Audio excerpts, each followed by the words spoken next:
It's a new day, but not on DS9. We're on board the Defiant for a jaunt into the Gamma Quadrant. Sisko's hearing the complaints of the Karema, a species Quark introduced us to at the start of Season 3.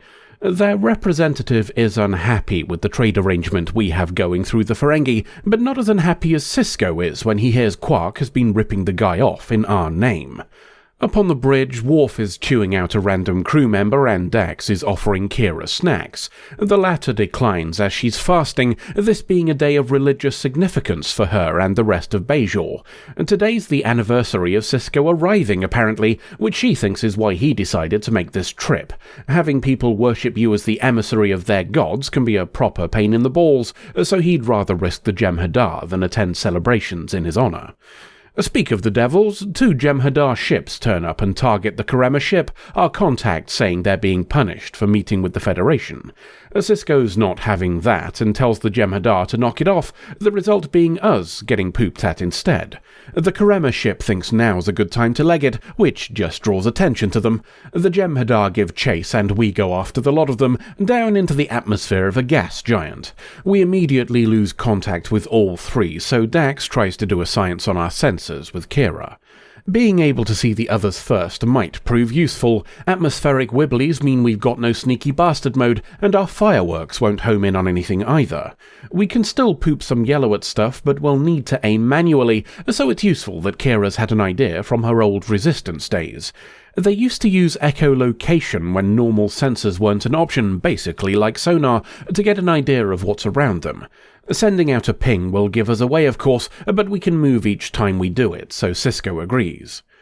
Down in the mess hall, Quark is trying to weasel his way out of the consequences for his actions. Our Karema contact is having none of it, though, and tells Quark he'll never do business in the Quadrant again. To the bridge again, and our sonar is working well enough to find another ship. We get closer for a more accurate reading, the result of which has Kira guessing it's the Karema. Unfortunately, either all that sonar drew attention, or we just have shitty luck, as the Jem'Hadar show up, poop at us, then bugger off when we poop back. The good news is it looks like they didn't spot the Karema ship. The bad news is the exchange of fire buggered our engines and we're losing altitude, which is going to be a very serious problem if we can't fix it, as the pressure of the gas giant will eventually squish us. Dax goes off to a Jeffries tube to fix it, and O'Brien sends help. Just as well that he didn't go himself, as we've got other problems. Our guns are buggered now too, so Sisko wants O'Brien to convert the 2 probes we have into fireworks.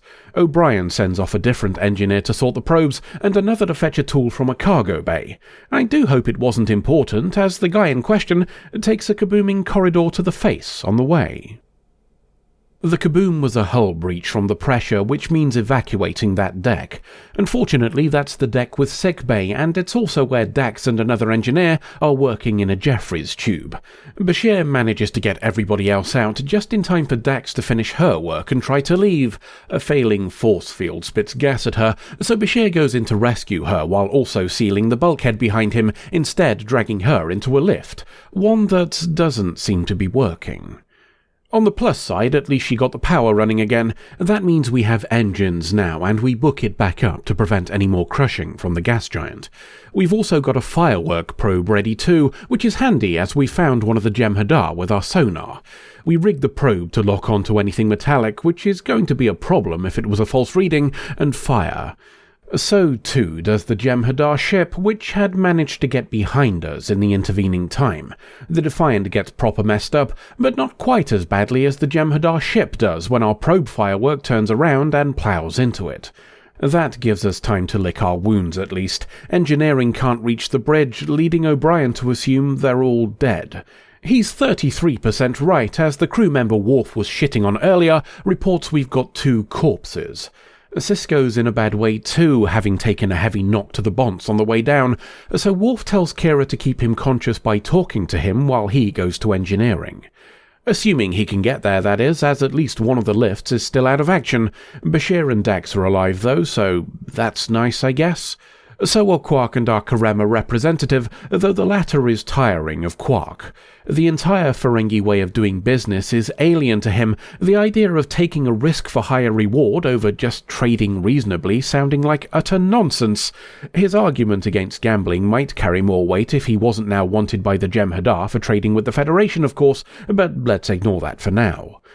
To engineering we go, and Worf's managed to make his way there. His plan is to control the ship from here, so he's pissy when he finds that a console isn't set up to standard Starfleet protocols. Okay, the engineer had to change it to keep the ship from exploding, but that's no excuse. We have protocols for a reason. Up on what remains of the bridge, Kira is still trying to talk to Sisko and realizes they don't really discuss anything other than work. It's difficult to get close to someone who you consider to be a religious icon, so he asks her to tell him a story. Engineering again, and things are starting to get organized. We've even managed to set up that sonar system again down here, which is how we're able to see the incoming fireworks shortly before one of them hits us. The good news is the firework didn't explode. The bad news is it's wedged into the ship's mess hall, right where Quark and the Karema guy are, in fact. Noises coming from it convince Quark that ignoring the thing isn't an option, so he's going to poke around and see if he can't do something about it. Down in engineering, Worf wants one of O'Brien's people to shore up the hull around the firework hole, and he's a proper dick about it when the engineer points out that this will be difficult. O'Brien's had enough of Worf shitting on his people and pulls him aside, politely telling him to stop being such an arsehole. It seems to work. Worf wants a weapon, one other than the last probe firework they've got, and he lets the engineers figure it out rather than micromanaging. Their solution? Pooping. Well, sort of. Our standard poopers are all kinds of broken right now, but they think we can stick one shot through the dish at the front of the ship before it burns out the whole system. That's good enough for Worf, and they get to it. To the bridge we go, and Kira's starting to struggle. The story trails off as she worries she's losing Sisko and, against her better judgment, gives him some wake-up juice. She also starts praying, perhaps believing that adding some faith to the science can't do any harm. Let's catch up with that firework in the mess hall. Quark's managed to get it open and have a look at the gubbins inside. Handily, our Karema contact knows a thing or two about these fireworks. His people sell them to the Jem'Hadar, after all. A thing or two isn't everything, though, and he can't tell which of the two bits he's identified will shut it down. Quark suggests he should go with his gut, and seeing that he's uncomfortable with the idea, does so himself. The representative is clearly pleased at not doing it dead, and surprised to discover that the event was exhilarating. That gives Quark an opening to preach the joys of gambling to him, and, by extension, explain that this is what he was doing when he tried to cheat the guy. He gambled and lost with that particular game, but there are other games he could share, assuming the Karema don't cut off all trade, that is. To the bridge once more, where Sisko has woken up enough to interrupt Kira's praying. He preferred the story, it seems, and asks her to finish it, then move on to another. Back down to engineering one final time to see if Worf's plan is worth a damn. O'Brien's watching the sonar and picks up the Jem'Hadar ship closing, except it's not the Defiant sending out sonar pulses anymore, it's the probe. We were parked behind a cloud waiting for the Jem'Hadar to come and take a look, and a beam of yellow poop from the nose of our ship makes it go very kaboom indeed. We've retrieved the crew of the Karema ship and used the time it took to rescue Bashir and Dax, heal Sisko's bonds, and check on Quark and our guest, who are now talking business. He's interested in pleasure as well, which is why Quark introduces him to Darbo when we get back to DS9. He's getting pretty good at it too, mostly by ignoring Quark's friendly advice. He is the one paying out, after all. Worf is receiving a report about repairs from the engineer he was a dick to, only to wave it away and let the engineer decide. After O'Brien prompts the guy into revising his estimate down by a few hours, that is. And Sisko and Kira are back to talking business again, until Sisko thinks better of it and asks her if she'd like to watch a baseball game with him. Hot dogs are certainly an interesting way to end her religious fasting, so we'll leave her to discover the unique experience of lukewarm mystery meat in a bun until the next adventure. It will likely not come as a surprise to learn that the genesis of this story involved a writer watching Das Boot, a film about a German submarine during World War II. It's a reasonable idea on paper, as the public was still interested in such stories. The Hunt for Red October and Crimson Tide, two big-name submarine films in the 90s, were well enough received, and the latter was released the same year as this episode. I'd imagine both of those films making a healthy profit was also a pretty good argument if people higher up the production chain needed persuading. And thus was born the story of the Defiant being a submarine. It works as well as any other idea jury-rigged to fit into science fiction, I suppose. The basic premise of a submarine isn't that far removed from spacecraft, so it all lines up well enough. At least it does once you've contrived a reason to remove most of the technological advantages they have, anyway. Whether you enjoy the plot will largely depend on how much you're willing to accept those contrivances, but then the plot isn't really the point of this one. It's not about what's happening, it's about who it's happening to. The story exists as a reason to explore the characters and weave a little bit of incremental development for everybody. Except O'Brien, obviously you can't improve on perfection. Let's take a look at what we're given. Perhaps most significant is the show pointing out that Sisko and Kira have never done anything outside of work, and we explore the implications of that. Sisko has never been comfortable with the title of emissary, respectfully skirting the whole thing where possible. Kira has never been comfortable working with a literal religious icon in her faith. It's understandable, then, that Sisko and Kira would both keep things entirely in the realms of professionalism, then. Sisko would do so for his own comfort, and possibly for fear that anything not specifically to do with work could be construed as the will of the emissary or some such. Kira would do the same, partly out of respect for his wishes, and perhaps partly a desire to show that she can have the same detachment from faith that he has. When your religious figure refuses to acknowledge that he's a religious figure, doing the same could, paradoxically, be considered a gesture of reverence. It's not the first time we've touched on Kira's faith intersecting with how she behaves in relation to Sisko. Much of what we've discussed here is covered in the episode Destiny from last season. I'd argue this episode puts it into terms that are more easy to understand though, and by the simple expedient of pointing out to us that they haven't really socialized for 3 years now.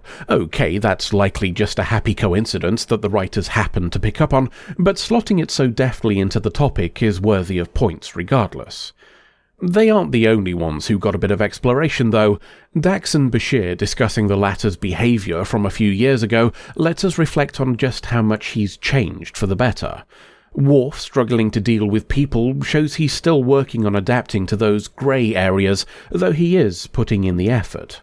And Quark explains to us that his whole outlook on life isn't profit for profit's sake, at least not entirely anyway, but rather treating each situation as a risk-reward calculation with the excitement that brings.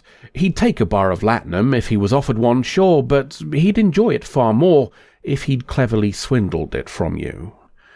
Take all of those little bits into account and we have what DS9 does best: characters. You could argue that, by giving a little bit to everyone, we've prevented any single thread from really developing. You could also argue that anybody coming into this one looking for a story will be disappointed by something that's largely forgettable. They're both fair criticisms, and I can absolutely see the point of people who feel this way. For people like me, though, who enjoy seeing things slowly grow, this has enough to offer to overcome those drawbacks, even if it's not going to be in anybody's top 10 list. End of episode. I just can't understand why you're not angry. It's what I would have done. Can't fault the lad's logic. He sold you out. Aye, but he got some Pringles out of it. That's the third one of these credit skits mentioning Pringles. Are we being sponsored by them or something? Not yet, mate, but we're working on it. If somebody from 'em is watching and wants to bung us a few tubes, let us know. Jesus Christ, you're happy to be sold out for a delicious yet reasonably priced potato-based snack. Why isn't this bothering you? Well, this whole faff did leave me a bit miffed. Miffed? You should be furious. I suppose so, yeah. Yeah, I should. You should be demanding justice for this crime. Yeah. You should be fantasizing about rending him limb from limb with your... Alright, steady on, lad, he's still me. Anyway, what can you do to make up for utterly betraying the bond of brotherhood between us? I give you half the tube of Pringles. Aye, that'll do. Woof.